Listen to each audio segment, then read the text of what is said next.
رفع الیدین کرنے کی حدیثیں زیادہ ہیں. حضور نے رفع یدین کی نماز پڑھی ہے کہ آپ صلی اللہ علیہ وسلم نے پہلے رفع دین کی اور پھر فرمایا کہ اب منسوخ ہو گئی ہے آئندہ. کہتے ہیں نہیں بتاؤ رفع الیدین کا حکم کہاں ہے؟ بخاری مسلم دونوں میں رفع الیدین کا حکم موجود ہے. اور ہم تو رفع الیدین اوپر کرتے ہیں، لہٰذا یہ وہ نہیں ہے. رفع الیدین نماز میں کرتے رہے، یہ حضور کا دائمی عمل تھا.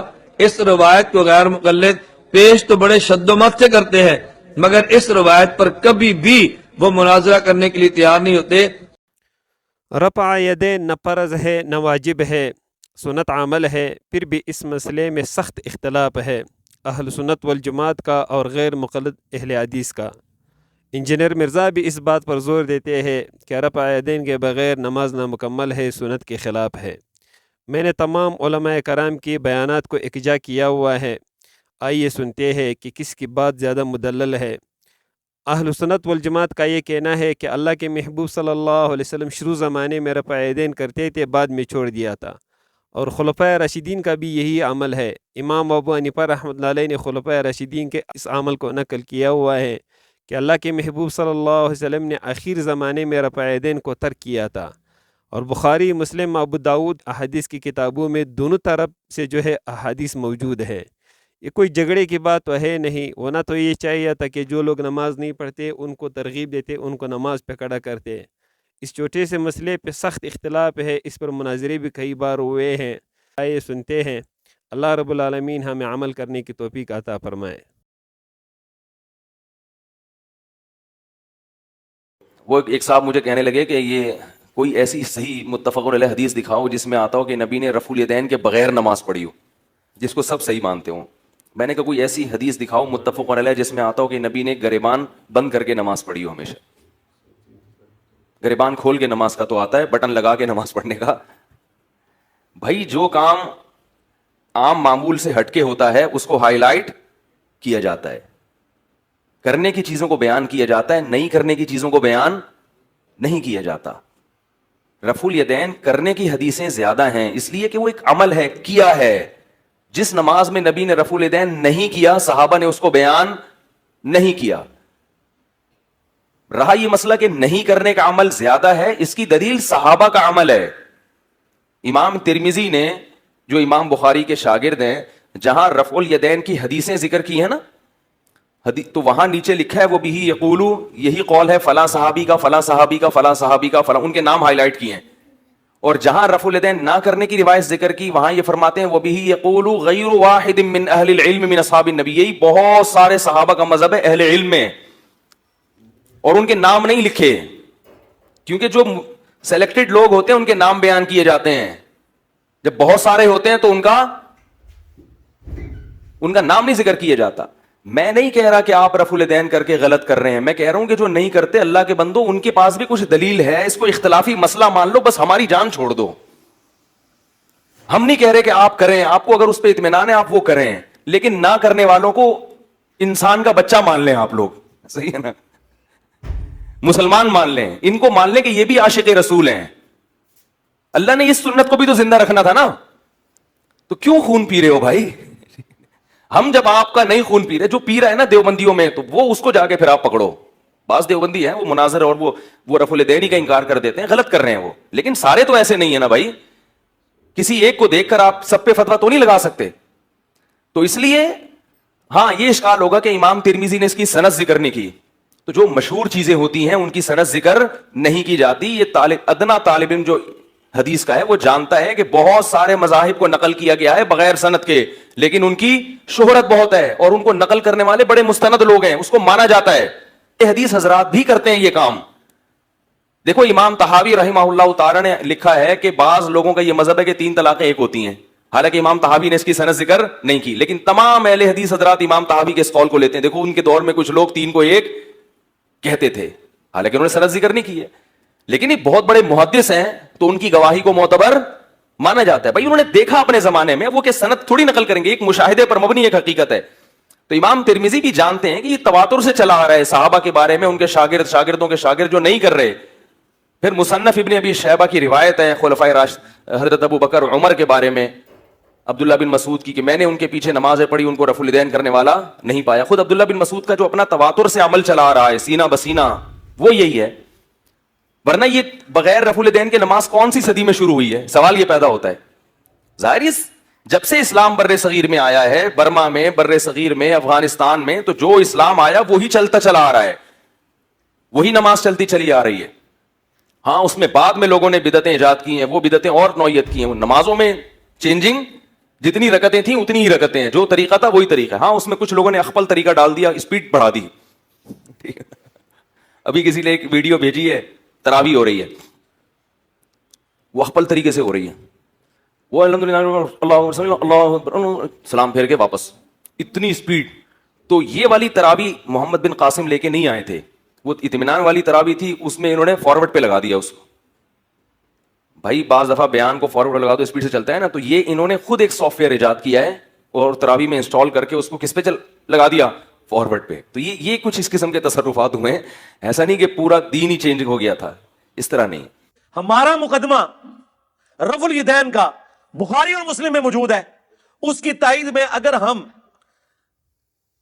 جز رفع الیدین سے یہ روایت لے کر آئے، جو روایت ہمارے نزدیک صحیح ہے، اگر کسی کی جرح تو اس کا ذاتی اپنا، کہ عبداللہ بن عمر ان کو کنکریاں مارتے تھے جو رفع الیدین سستی کی وجہ سے چھوڑتا تھا. کوئی کہتا ہے جی ٹھیک ہے، کئی محدثین نے اس روایت کو صحیح کہا، لیکن میرے نزدیک صحیح نہیں ہے. میں اس لیے تائید میں پیش کروں گا، میرے نزدیک ایک تو وہ صحیح بھی ہے، دوسرا میرا اصلی مقدمہ تو بخاری مسلم میں ہے رفع الیدین کے ساتھ. صلو کما رأیتمونی اصلی، کہتے ہیں نہیں بتاؤ رفع الیدین کا حکم کہاں ہے؟ بخاری مسلم دونوں میں رفع الیدین کا حکم موجود ہے. بخاری مسلم دونوں میں حدیث ہے. مالک بن حویرث کہتے ہیں ہم چند نوجوان تھے، تبوک کے موقع پر مسلمان ہوئے حضور کی وفات سے چند مہینے پہلے، اور ہم اپنے گاؤں ایریا سے آ کے مسجد نبوی میں رکے، آپ کی صحبت کی، 20 دن رہے حضور کے ساتھ دین سیکھنے کے لیے. کہتے ہیں پھر ہمیں گھر کی یاد ستانا شروع ہوگی. ایک اچھا ٹیچر وہی ہوتا ہے جو فیس ریڈنگ کر لے. آپ تو کہتے ہیں نا حضور آپ کے زمانے میں ہوتا تو آپ کے ساتھ ہی رہتا. جو اس زمانے میں تھے انہوں نے اپنے کام بھی تو کرنے تھے نا، یہ دنیا میں نظام چل نہیں سکتا. تو وہ مالک بن حویرث کہتے ہیں حضور نے جب ہماری حالت دیکھی نا کہ آپ یہ بچے انٹرسٹ لوز کر رہے ہیں، ان کو گھر کی یاد ستا رہی ہے، تو حضور نے خود ہی بلا کے کہا کہ ٹھیک ہے بس جاؤ. یعنی وہ شرم و شرمی خود تو نہیں کہتے حضور اجازت دیں. حضور نے کہا اچھا اب تم جاؤ. دیکھنا واپس جب گئے تو نماز کا جب وقت ہو، 5 نمازوں کی یہ ٹائمنگ ہے جو تم نے میرے ساتھ نمازیں پڑھی، تم میں سے کوئی ایک شخص اذان دے جسے قرآن زیادہ آتا ہے اور عمر میں بھی بڑا ہے، وہ تمہاری امامت کروائے. اور ساتھ ہی آپ نے فرمایا صلو کما رأیتمونی اصلی، اور نماز تم نے ویسے پڑھنی ہے جس طرح مجھے نماز پڑھتے ہوئے دیکھا ہے. حکم آ گیا نا، نماز ویسے پڑھو جس طرح مجھے دیکھا. اب اس کے بعد حضور کو کہنے کی ضرورت نہیں ہے کہ میں نماز جب شروع کرتا ہوں تو دیکھو میں اللہ اکبر کہتا ہوں تم بھی اللہ اکبر کہو، میں ثنا پڑھتا ہوں تم بھی ثنا پڑھو. یہ تو کہنے کی ضرورت نہیں ہے. بخاری مسلم دونوں میں حدیث ہے اللہ نے مجھے جوامع کلمات کے ساتھ مبعوث کیا کہ بات مختصر کرتا ہوں اور مفہوم گہرا. ایک جملے میں رفع الیدین کا حکم، تسبیحات کا حکم، ارکان کا حکم آ گیا نا. مالک بن حویرث جو یہ حدیث روایت کر رہے ہیں انہی سے پوچھ لیں کہ حضور نماز کیسے پڑھتے تھے. وہ تابعین کو نماز سکھا رہے ہیں اور کہہ رہے ہیں کہ اس وقت نماز پڑھنے کا میرا ارادہ نہیں تھا، میں صرف اس لیے نماز پڑھ رہا ہوں تاکہ تمہیں بتاؤں کہ نبی علیہ السلام نماز کیسے پڑھتے ہیں. بخاری مسلم دونوں میں موجود ہے. انہوں نے نماز شروع کی تو دونوں ہاتھ کانوں تک اٹھائے. مسلم میں کانوں تک ہے اور بخاری میں صرف الفاظ ہیں کہ ہاتھ اٹھائے. جب رکوع میں جانے لگے تو دونوں ہاتھوں کو بلند کیا کانوں تک، یعنی انگلیوں کے پورے کانوں کی سیدھ میں اور ہتھیلیاں کندھے کی سیدھ میں، اور رکوع سے سر اٹھایا تو ایسا کیا. اور بخاری میں یہاں تک ہے کہ مالک بن حویرث ہر طاق رکعت میں جب تک بیٹھ نہ جائیں دوسری رکعت کے لیے کھڑے نہیں ہوتے تھے. یعنی پہلی اور تیسری رکعت میں بیٹھ کے اٹھتے تھے، یعنی جلسہ استراحت. نبی صاحب سے انہوں نے دیکھا.